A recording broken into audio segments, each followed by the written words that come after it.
So yun, mag-unbox tayo ng KYT Leopard carbon helmet. Kinuha natin to kay Boss JT Moto Gears. Yan, open na natin, check natin. Unbox ko na to papakita ko lang sa inyo yung tsura nya, review nya.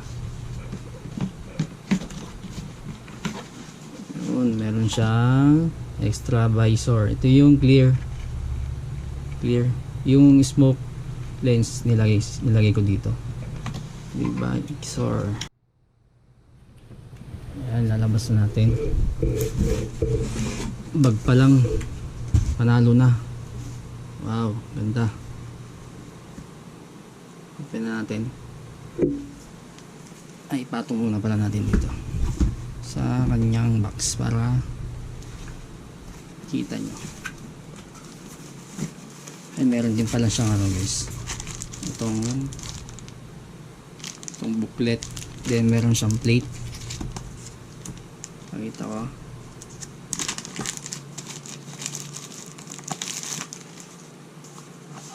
Ayan siya. Yan, hindi siya basta-basta mawawala sa akin. May number.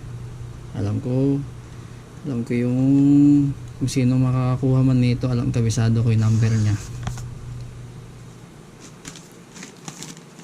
Alright, close muna natin yung box. Ibabaw natin yung helmet.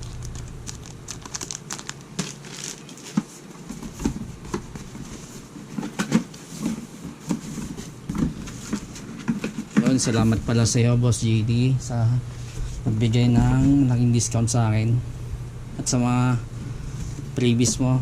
Wait, kunin ko. Ayun na, open na po natin. Ayun siya, napaka-pogi. Yan, KYT. Hindi makita. Yan, Leopard. Lagyan ko na pala siya ng ano, chip para sa ating camera. Ito, sobrang gaan guys. Lorenzo Dalla Porta, World Champion 2019 MotoGP. Yan. Ano siya? Gaan lang siya. Ano siya? Ilang grams? 1,350 yung weight niya. Large. Yan siya. Solid. Napakaganda.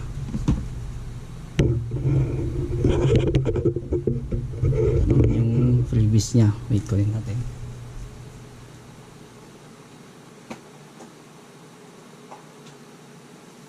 Ito yung pa-free sa akin ni Boss JT, Kobe treatment, anti-fog, tsaka mariposa coat para sa ating helmet, diba? May mga pa-freebies si Sir JT. Pag may mga kailangan kayo guys, punta lang kayo sa kanya. Sobrang bait ni Sir JT. I-approach niya talaga at